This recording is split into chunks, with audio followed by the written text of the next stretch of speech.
Hi everyone, I am Mohit Dubey and I am a 17-year-old recovered COVID-19 patient. And through this video, I would like to share my personal experience, like what have I been through, how have I been through, and what I did for my recovery. I'll be discussing my course of treatment, which includes my medication. I'll be discussing about my symptoms, like when did they came and how did they progressed with time. I'll be talking about the government's response and the response which I received from hospitals and doctors. I'll also be sharing my family's response towards this virus, and I'll be sharing some important piece of information and facts which have come under my observation during this phase and which I firmly believe it is something that you all should be aware of. And lastly, I would like to give some piece of advice which is something that I've learned during this phase. So, starting off with the very important question that how did this virus exactly entered in my body? The answer is I still don't know. Yes, even though after 3 to 3.5 weeks of my recovery and my entire COVID phase, and I still couldn't figure out that कि ये virus मुझ में exactly आया तो आया कहाँ से. I'm a kind of person who used to be very afraid of this COVID news. मैं जब भी घर से भी बाहर निकलता था, मैं अपने मास्क पहन के, हाथ सैनिटाइज करके, हाथों में ग्लव्स पहन के, पूरे प्रिकॉशंस के साथ निकलता था. एंड मैं सिर्फ वॉक के लिए ही जाया करता था अपनी सोसाइटी में. And but I still got in contact with the virus. I although tried to derive various conclusions in my mind, some of them being कि I had a medical history with pneumonia and mild typhoid. I was even admitted in hospital for that reason in last week of January 2020, and my treatment went on for a while, and after a few weeks time I was completely fine and I moved on with my board exams. But this could be one of the reason that my immunity might have been weak since then, and that why I could have been more susceptible for catching this virus. And also during this month of June, the cases were also started to increase in my society, the area where I live. So that could be another reason too, that when I went for down for a walk I might have come unknowingly in contact with that person. So these are the two possible reasons I have at least come with in my mind, but I'm still not sure that how did it exactly entered in my body. So starting off with the symptom, the first ever symptom which I found in myself was on 15th of June, जब मुझे अचानक in the middle of the day एक बहुत heavy headache होता है, and शाम को मेरे that headache is followed by a painful irritation in my throat. Although, and the next day on 16th of June I experienced dry cough and pain in my body, like I had aches in my shoulder, my knees, my joints and my back. So, and on the 17th of June when I woke up out of my bed, I wasn't able to walk properly. मतलब मैं जैसे ही उठ के चलता हूँ मेरे head में बहुत ही डिजीनेस सी फीलिंग होती है, एंड मेरा उस दिन फीवर भी चेक किया जाता है 17th ऑफ जून को. हम देखते हैं तो वो फीवर आता है 99.7 और 99.8. And that was the moment we decided कि हम एक बार डॉक्टर को अप्रोच कर लेते हैं. हमने इस माइंडसेट से अप्रोच किया कि यार नॉर्मल वायरल फीवर होगा, ठीक हो जाऊंगा मैं, डॉक्टर मेडिकेशंस वगैरह देंगे. सिंस हमारे घर के पास एक डॉक्टर क्लिनिक था, हम वहाँ गए, और जब मैं वहाँ गया I wasn't even able to stand properly, and मेरे चेस्ट में भी हल्का फुल्का पेन होने लग गया था, मेरे जॉइंट्स में पेन बढ़ गया था. तो मैंने सारे सिम्टम्स डॉक्टर को बताए. डॉक्टर ने मेरा फीवर भी चेक करा, वो तब भी हाई था, और मेरे सारे सिम्टम्स और सुनने के बाद और मेरा फीवर और ऑक्सीजन लेवल लेने का, ऑल द ऑक्सीजन लेवल उस पॉइंट पे नॉर्मल था, बट सब कुछ मेरा ऑब्जर्व करने के बाद उन्होंने मुझे RT-PCR कोविड-19 टेस्ट रिकमेंड किया. और उन्होंने हमें एक पाथकाइंड लैब, एक प्राइवेट लैब करके एक है, उन्होंने उसका नंबर दिया. तो वो 18th जून को दिन में मेरी कोविड-19 के RT-PCR टेस्टिंग होती है. घर पे आते हैं वो लोग, टेस्ट करते हैं. एक ही बंदा आता है टेस्टिंग के लिए और पूरे प्रिकॉशंस के साथ टेस्ट लेते हैं. वो PPE किट पहन के, डबल मास्क पहन के, ग्लव्स पहन के, और मेरी स्वैब टेस्टिंग होती है. नेक्स्ट डे हम एक उसी टाइम स्लॉट पे फ़ोन करते हैं जिस टाइम स्लॉट पे हमारी टेस्टिंग की रिपोर्ट्स आने वाली थी, बट उस टाइम पे तो नहीं, उसे 3-4 घंटे के डिले के बाद आती है रिपोर्ट्स. एंड मैं अपनी रिपोर्ट्स देखता हूँ, So I'm completely shocked after looking my reports as it were positive. सो जैसे ही मेरे को पता लगता है कि मेरी रिपोर्ट्स पॉजिटिव हैं और मैं कम्प्लीटली शॉक हो जाता हूँ। मेरे दिमाग में हज़ार सवाल घूमने लगते हैं कि अब मुझे क्वारंटाइन सेंटर ले जाएंगे, क्या मुझे हॉस्पिटल ले जाएंगे, कहीं मेरी सिचुएशन और ज़्यादा वर्स तो नहीं हो जाएगी, और क्या पता मतलब तो मेरे साथ क्या होगा। तो ये डाउट डॉक्टर्स ने क्लियर किया मेरा, मुझसे कहा कि मेरा होम क्वारंटाइन ट्रीटमेंट ही होगा।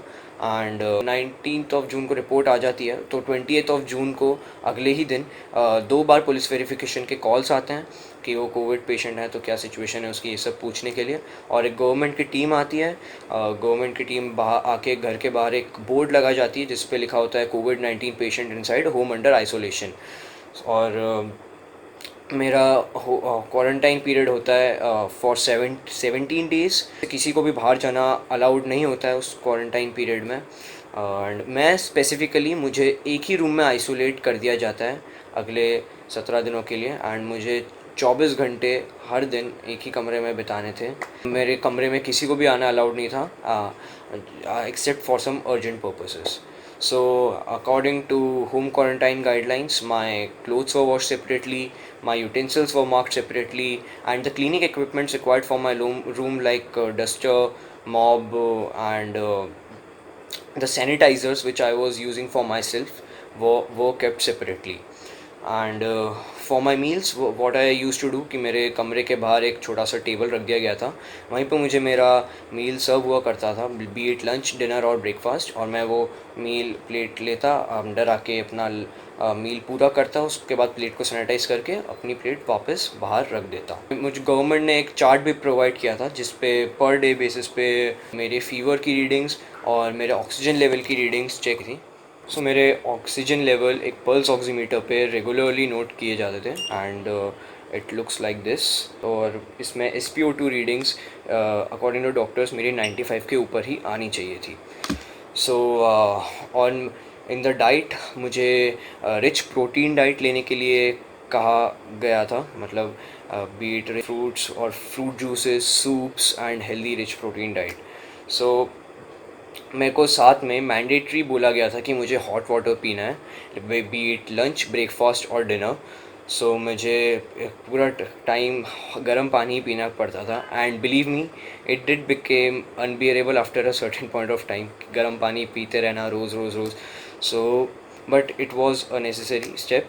एंड उसके साथ एक आयुष मंत्रालय का काढ़ा भी मुझे रेफ़र करा गया था, एंड उसका भी टेस्ट कसम से बहुत ज़्यादा कड़वा था, आई स्टिल रिमेंबर। और बट वो भी मुझे पर डे लेना था।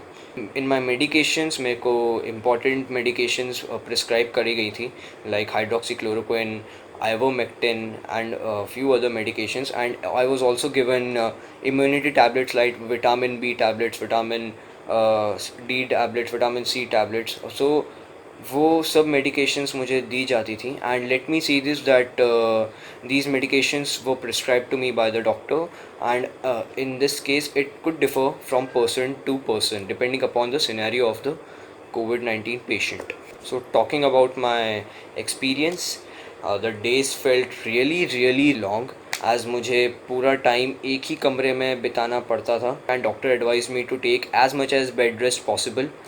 सो मैं अपने फ़ोन को भी ज़्यादा यूज़ नहीं कर सकता था, बिकॉज़ मैं जब भी फ़ोन चलाता तो मैं ज़्यादा देर नहीं चला पाता था, बिकॉज़ मेरे फिर हेडेक होने लगता था after a certain point of time. या मैं कभी गेम खेलता या वेब सीरीज़ देखता या गाने सुनता तो उसके बाद हेडेक होने लगता था, तो इसलिए मैं कम से कम अपने फ़ोन यूज़ कर रहा था। एंड इसलिए मैं दिन भी मेरे को ज़्यादा लंबे लगते थे। सो यही सिचुएशन थी। एक टाइम के बाद ये पूरा क्वारंटाइन पीरियड अनबियरेबल हो चुका था, बट ये कंप्लीट करना और ये इस पूरे प्रोसीजर को फॉलो करना एक बहुत ही इम्पोर्टेंट स्टेप था। Talking about my symptoms were coming to me in phases ranging from mild to a bit severe. But कभी ऐसा भी हो रहा था कि मैं ठीक हो रहा था, फिर उसके बाद वापस से सिम्टम्स आ रहे थे। So starting off with from 24th to 24th मेरे को सिम्टम्स ज़्यादा सीवियर नहीं थे। मेरे को बॉडी में एक्स रहते थे, मेरे को ड्राई कफ रहता था, मेरे को सर में दर्द रहता था, और मेरे को चेस्ट में एट टाइम्स पेन हुआ करता था, और मेरा फीवर फ्लक्चुएट किया करता था। उस टाइम पीरियड में, कभी somewhere around 100, somewhere around 100 to somewhere around 99.2 और 99.3। सो 24th की इवनिंग को थोड़ा बेटर फील होता है और 25th को नॉर्मल फील होता है। ये मुझे नॉर्मल फीलिंग अगले दिन भी, मतलब फ़ीवर भी नॉर्मल आ रहा होता है और ऑक्सीजन लेवल कई रीडिंग्स में 96, 97, 95 के अबव आ रही होती है। और मुझे कहा जाता है, फिर हम डॉक्टर को मेरे रिपोर्ट्स कंसल्ट करते हैं कंडीशन पिछले कुछ दिनों की। एंड मीनवाइल मेरे एक हाइड्रोक्सीक्लोरोक्विन मेडिसिन का डोसेज भी ख़त्म हो गया था, जो कि सिर्फ 5 डेज़ का था, और मैंने उसे लेना बंद कर दिया था। और मेरा सेकंड टेस्ट भी होने वाला होता है ऑन 27 जून, एंड होपफुली इस बार मेरी रिपोर्ट नेगेटिव आ जानी चाहिए। साथ में मेरी फैमिली का भी फर्स्ट टेस्ट रेफ़र किया गया था, just to be on a safer side, कि उन्हें भी ये वायरस कैच ना हो। तो 27th को हमारा सेकंड टेस्ट होता है, घर पे आके वो टेस्ट लेते हैं, और टेस्ट मेरा पूरी प्रिकॉशंस के साथ RT-PCR सॉफ्ट टेस्टिंग लेते हैं। मेरा सेकंड टेस्ट होता है, फैमिली का फर्स्ट टेस्ट होता है। मैं अपने दिन को कैरी फॉरवर्ड करता हूँ। तो जब मैं इवनिंग में अपना डिनर कर रहा होता हूँ, I realise that I couldn't smell it properly, and I realise that मेरे को उसकी ठीक से टेस्ट भी नहीं आ रहा था। तो उसी पॉइंट पे मैं, मतलब उसके बाद मुझे आयुष मंत्रालय का काढ़ा भी लेना था, एंड जैसा कि मैंने बताया था कि उसका टेस्ट मुझे बहुत कड़वा लगा करता था, और मुझे उसका भी टेस्ट अब फीका सा लगने लगा था और उसकी स्मेल भी नहीं आ रही थी। तो मैंने अपने साथ एक छोटा सा एक्सपेरिमेंट करा। मैंने क्या करा कि मैंने एक स्ट्रॉन्ग फ्रेगनेंस का परफ्यूम लिया, अपने नाक के साइड में रखा और उसको स्प्रे कर दिया, एंड सच कहूँ मुझे उसकी भी स्मेल नहीं आ रही थी, and I couldn't even smell the strongest of fragrances. That's when I realise that I have lost my smell and I have lost my taste. And the worst part came after 1 or 2 days, जब मैं morning में steam ले रहा था, और steam लेते लेते मुझे एक्सेसिव कफ हुआ, और साथ में मेरे को शॉर्टनेस ऑफ ब्रेथ भी हुई।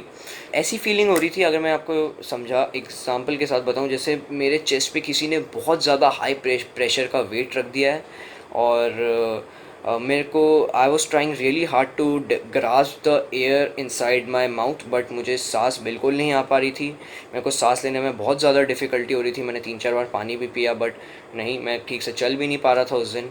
सो हमने डॉक्टर को कंसल्ट किया, उन्होंने हमें सजेस्ट किया कि we should rush to hospital एसएप।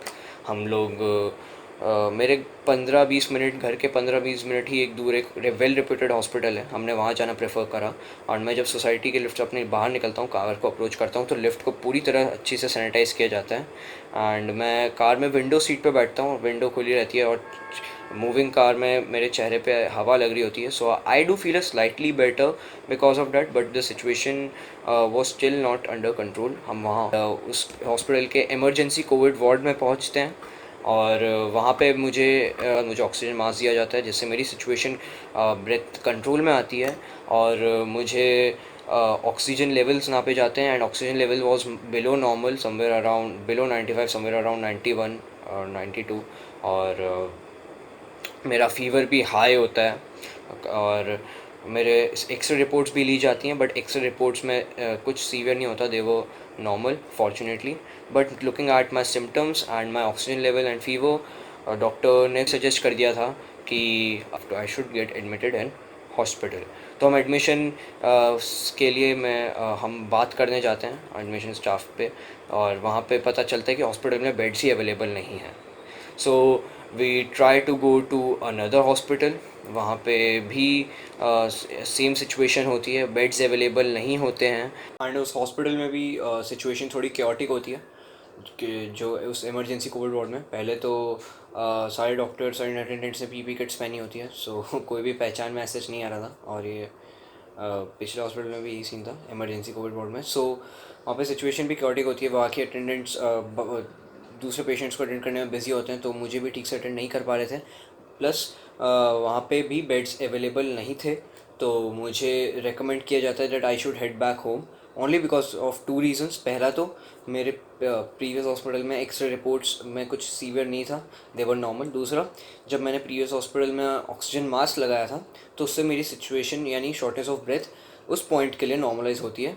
सो मेरी सिचुएशन फर्दर डिटोरिएट नहीं हो रही थी, इसलिए हमें रिकमेंड किया जाता है कि we should head back home. तो हम घर वापस आते हैं और हम एक दिल्ली के डॉक्टर को कॉन्टैक्ट करते हैं। हाँ, वो दिल्ली के डॉक्टर हमें सजेस्ट करते हैं that we should have an oxygen cylinder on an urgent basis in case if I require oxygen in emergency situation. तो ड्यू टू डैट रीज़न हम एक ऑक्सीजन सिलेंडर अरेंज करवाते हैं फ्रॉम मेडी रेंट ऑर्गेनाइजेशन। हम rent पे लेते हैं oxygen cylinder वो आता है हमारे घर और मैं उस ऑक्सीजन सिलेंडर को लगाता हूँ। उस ऑक्सीजन सिलेंडर को कुछ देर लगाने के बाद मुझे थोड़ा जो मैं शॉर्टनेस ऑफ ब्रेथ मैं एक्सपीरियंस कर रहा था थोड़ा हैवी फॉर्म में, वो नॉर्मलाइज होती है। एंड टचवुड उस ऑक्सीजन सिलेंडर को फिर कभी यूज़ करने की ज़रूरत नहीं पड़ी। एंड उसी पॉइंट के बाद मेरे ट्रीटमेंट में भी नए मेडिकेशंस ऐड कर दी जाती हैं विथ हाइड्रोक्सीक्लोरोक्विन मेडिसिन, जिसका डोसेज पहले 5 days का ख़त्म हो चुका था। So after I went through all such symptoms, so the doctor advise me to take that medicine again. क्या होता है उसी दिन मेरे सेकंड टेस्ट की रिपोर्ट्स और मेरे फैमिली के फर्स्ट टेस्ट की रिपोर्ट्स भी आती हैं। मेरे सेकंड टेस्ट की रिपोर्ट्स वो अगेन पॉजिटिव। इस बार मुझे इतना शॉक नहीं लगा क्योंकि मैं एक्सपेक्ट कर रहा था पॉजिटिव आ सकती हैं, क्योंकि मेरे को loss of smell and taste हो गया था और मेरे को शॉर्टनेस ऑफ ब्रेथ भी हो गई थी और बॉडी सारे सिम्टम्स आ रहे थे मुझे थोड़े सीवियर फॉर्म में। तो इस बार मुझे इतना शॉक नहीं लगा जब मेरी सेकंड टेस्ट की रिपोर्ट भी पॉजिटिव आई। बट शॉक इस बात का बहुत ज़्यादा लगा जब मेरे फैमिली की फ़र्स्ट टेस्ट की रिपोर्ट पॉजिटिव निकली, which means my father, my mother and my younger sister were also tested positive. But fortunately, none of them had any kind of symptoms. Only I was the one in the family जिसको symptoms आए थे। तो उन्हें as such कोई medication, special medication prescribe नहीं किया गया और जैसे मुझे prescribe किया गया था। They were only asked to take rich protein diet, immunity tablets, and they were also taking Ayush मंत्रालय का काढ़ा। एंड गवर्नमेंट की टीम भी रेगुलर बेसिस पे कॉल कर रही थी कि फैमिली के सिचुएशन पूछने के लिए कि उनकी सिचुएशन वर्सन अब तो नहीं हो रही। तो हमें मतलब गवर्नमेंट की टीम कभी कभी बाहर आके सैनिटाइजेशन भी कर जाती थी, तो बाहर घर के बाहर आके, और घर के अंदर हम ही लोग अपनी क्लीनिंग, मैं अपनी रूम की क्लीनिंग इंश्योर रखता था और बाहर बाकी मेंबर्स घर के इंश्योर रखते थे क्लीनिंग और sanitisation. And we maintain the best hygiene possible.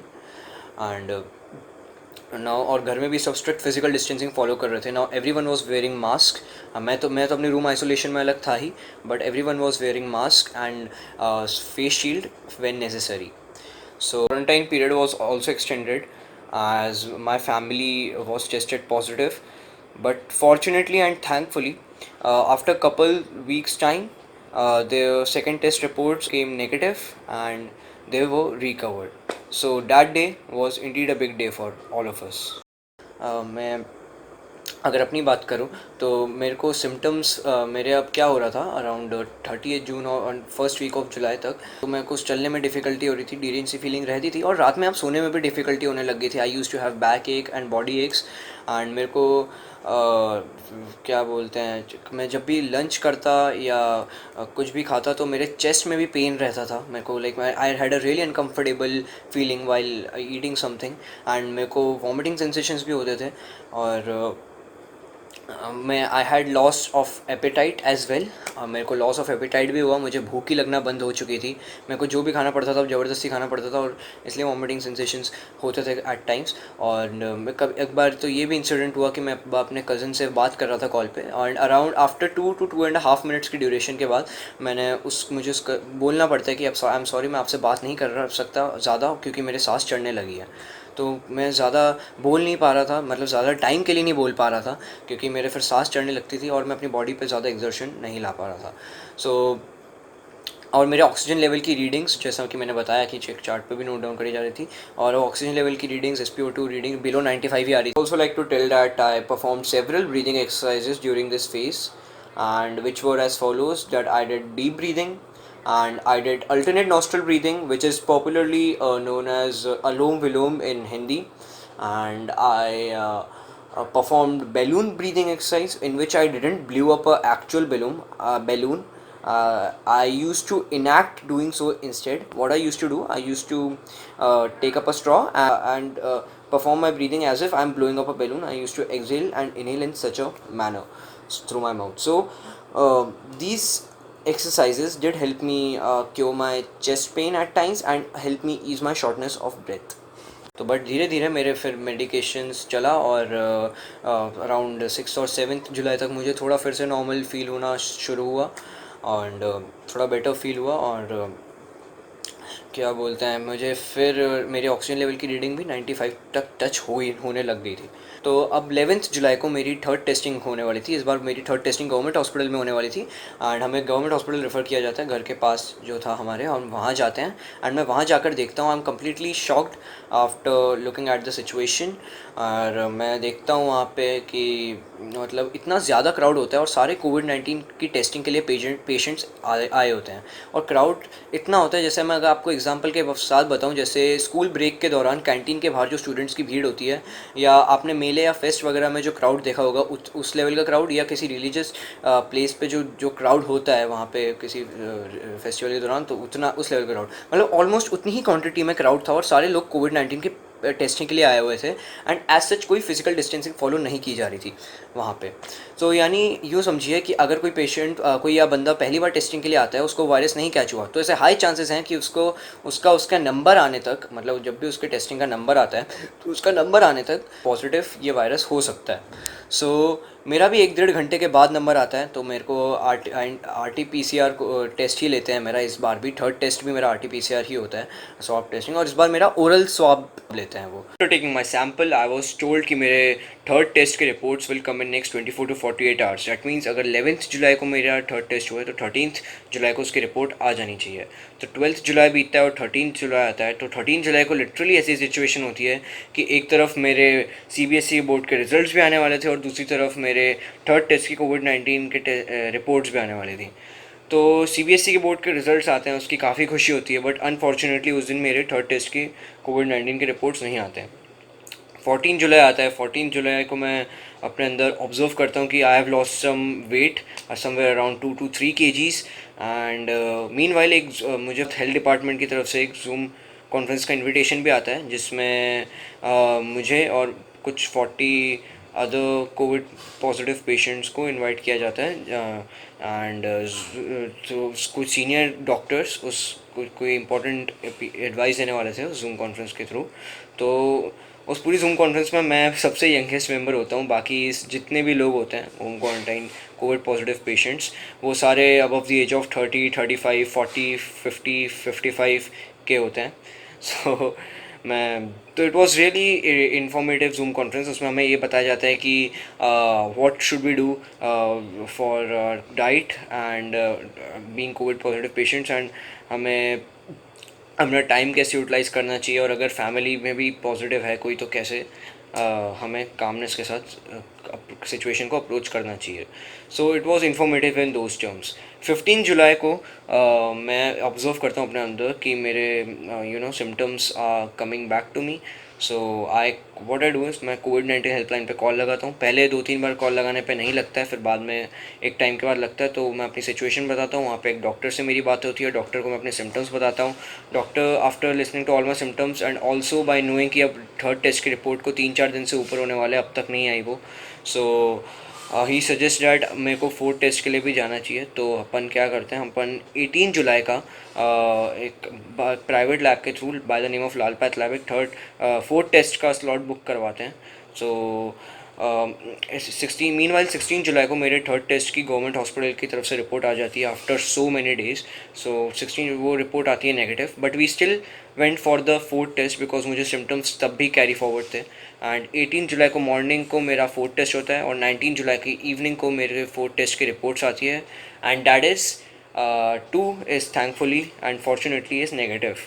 सो मेरे फाइनल टेस्ट की रिपोर्ट भी नेगेटिव आ जाती है, उसकी काफ़ी खुशी होती है मुझे।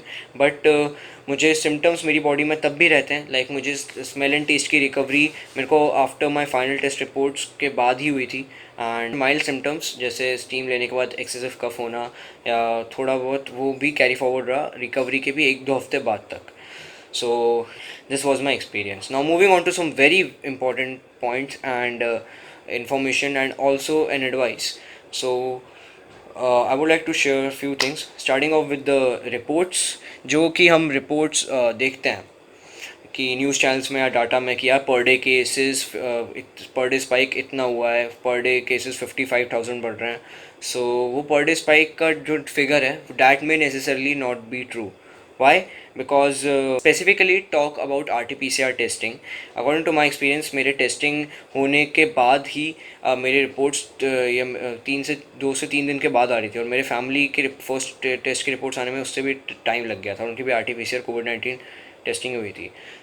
अब हम टेस्टिंग जब हुई थी, डैट मीन्स कि अब वो पॉजिटिव तो हम तभी थे, बट रिपोर्ट्स को आने में, अब जो भी प्रोसीजर फॉलो होता है उसको आने में थोड़ा टाइम लगा, 2 दिन से ऊपर लग गए. तो अब डाटा में भी तभी 2 दिन बाद ही अपलोड होगा, एंड तभी हमें गवर्नमेंट की टीम कांटेक्ट करेगी, yes you are a positive patient. तो माय पॉइंट इज़ कि जो फिगर है, जो जैसे 50,000 केसेस बढ़े पर डे में, तो अब उसमें से काफ़ी लोगों की टेस्टिंग की रिपोर्ट्स 2-3 दिन पहले से जिनकी टेस्टिंग हो चुकी थी अब जाके आई है, तो अब वो उस फिगर में शो कर रहा है. डैट ऑल्सो मीन्स कि सेम डे पे जिनकी टेस्टिंग की हुई है, जब आप ये फिगर देख रहे होंगे, उस दिन भी काफ़ी लोगों की टेस्टिंग होगी, और उसमें से कुछ RT-PCR टेस्टिंग के रिपोर्ट्स हो सकता है कि काफ़ी 2 से 3 दिन के बाद आए, फिर वो उस वाले फिगर में शो करे कि पर डे स्पाइक में इतना नंबर बढ़ा, बट वो एक्चुअल में 2 से 3 दिन पुराने टेस्टिंग के रिपोर्ट्स का शो कर रहा है. डैट ऑल्सो मीन्स कि जो actual number are of cases are more than the number of increase और per day spike shown in the data. So उससे ज़्यादा ही पर डे स्पाइक होता है जितना डाटा में शो किया जाता है. So that's what I wanted to highlight as of per my experience. ये मैंने ऑब्जर्व करा है. And moving on to another very important point, मैं ये कहना चाहूँगा कि the if I specifically talk about our age group, the age group which is in late teens or early 20s, अगर ये हमें वायरस होता है, so there are really high chances कि हम लोग रिकवर कर जाएंगे. बट येस, अगर हमें सिम्टम्स आते हैं, so situation could get worse and we may have to go through a really tough phase. And that's what the entire point is for me making this video. जब मुझे भी symptoms आए थे और मेरे को शॉर्टनेस ऑफ ब्रेथ हुई थी, जब सिचुएशन वर्सन अप हुई थी, तो हमें हॉस्पिटल रश करना पड़ा, और दोनों हॉस्पिटल्स में बेड्स अवेलेबल नहीं थे.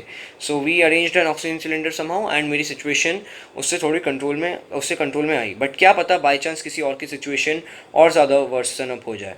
मैं इस वीडियो के थ्रू किसी भी डॉक्टर या किसी भी हॉस्पिटल को ब्लेम नहीं करना चाहता, although they are fighting hard in this pandemic since last 4 or 5 months and trying to bring the situation under control. But the reality is कि हम जैसे जैसे मतलब हमारे कंट्री में केसेस बढ़ रहे हैं, जैसे जैसे केसेस पीक पे इतने नंबर ऑफ़ केसेस एक साथ बढ़ रहे हैं, और हॉस्पिटल्स में भी सिचुएशन क्योटिक होती जा रही है. हॉस्पिटल्स में भी थोड़ा मैनेजमेंट मुश्किल होता जा रहा है. हॉस्पिटल्स में भी बेड्स मिलना मुश्किल होते जा रहे हैं, एंड ये मैंने खुद ऑब्जर्व किया है. और सेकेंड सिनेरियो अगर हम लें, when you are an asymptomatic patient, अगर ये हमें वायरस होता है and we are asymptomatic, well and good, treatment चलेगा. But there is a very high possibility, we being a teenager and an asymptomatic patient, we may pass on this virus to someone elder in our family, someone who has a weak immunity. So that could also worsen up the situation, और फिर वो किसी और ऐसे को pass on कर दे हमारी family में जिसकी इम्यूनिटी वीक हो. So that could also worsen up the situation. So to prevent both the scenarios, it is highly important that we take all the necessary precautions to avoid the contact of this virus. That is, by specially avoiding crowds and following strict physical distancing, and by wearing mask and sanitizing your hands and all the necessary guidelines by the health agencies and government. And also it is very important that we maintain a healthy immunity. जैसे कि मैं ये share करना चाहूँगा कि even though after my recovery till date I am taking immunity tablets that were prescribed to me by the doctor earlier, and along with that I am also taking rich protein diets such as fruits, healthy vegetables and soups. सो ये सब मैं high amount of quantity में ले रहा हूँ, and that has not only help me to fade away the symptoms which were left in me after my recovery for 1 or 2 weeks, but it is also helping me gaining my weight which was lost for about 2 to 3 kgs during my COVID phase. And I also had a very important observation during this phase, that is like I have observed that although this phase has affected me symptomatically, मतलब कभी symptoms आ रहे थे, कभी symptoms जा रहे थे, sometimes my body was feeling weak, sometimes it was feeling healthy, and apart from all these, I have also experienced and observed that it has also affected me psychologically, and probably every one of those who have been through this phase. So basically during this phase I have experienced all sorts of emotions. मैं हंसा भी, रोया भी, frustrate भी हुआ। And जब surprisingly मेरे family की reports भी पॉजिटिव निकल गई थी, तो मैं काफ़ी डिस्ट्रेस में चला गया था। एंड एक लोनलीनेस और एक डेस्परेशन की फीलिंग रहती थी मेरे अंदर। एट टाइम्स लगता था कि यार मेरी एटलीस्ट किसी से बात ही हो जाए, because I was quarantine for such a longer period of time, and I was desperate to at least get out of my room. As I also mentioned earlier, that staying in being isolated in one room for too long did became unbearable for me. So I did experience all such emotions. And जब मेरे boards के results आए, मुझे उसकी भी काफ़ी खुशी हुई। एंड जब मेरे फाइनली मेरे फैमिली के रिपोर्ट्स एंड मेरे रिपोर्ट्स नेगेटिव आए, तो मुझे उसकी भी काफ़ी खुशी हुई। सो my point is that after experiencing all such emotions in a short period of time, I learned a very important lesson, that it is really important to keep ourselves mentally strong. वो हम तभी कर सकते हैं when we learn to accept our emotions, and जब हम अपने अंदर ये पावर रख सके कि जहाँ अपने आप को बोलें कि it is okay to face all such emotions, because it is a natural response to our circumstances. What the least we can do is we can try to look out for new perspectives. We can try to engage ourselves into things that we may love or we may like to do, and we can consider talking to a close family member, be it parents, a sibling, or a cousin. We can consider talking to a friend. Does help a lot, and it personally helped me a lot for while talking to a friend through text or calls, and while talking to a family member. My family also supported me a lot during this phase. They supported me emotionally and helped me look at this situation from a positive point of view. And I would also like to share that during this phase, to distract myself and engage into things, I learned to play an instrument, and I used to read books. I used to play games at my mobile, specifically PUBG. So, and these things did help me a lot to distract myself from the state of mind which I was facing.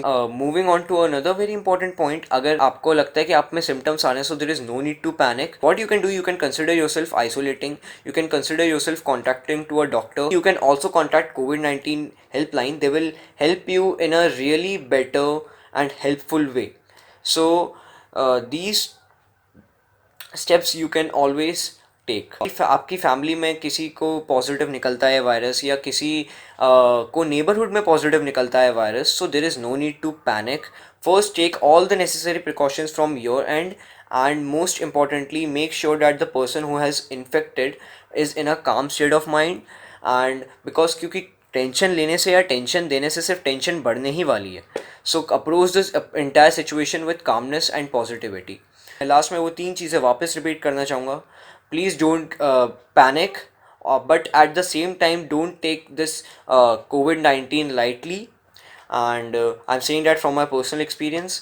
And most importantly, maintain a strong immunity and take all the necessary precautions to avoid the contact with this virus. So that's all I wanted to say. Thank you. I hope that this video may spread some awareness, and I hope that it may uh, help someone in the long run. So thank you.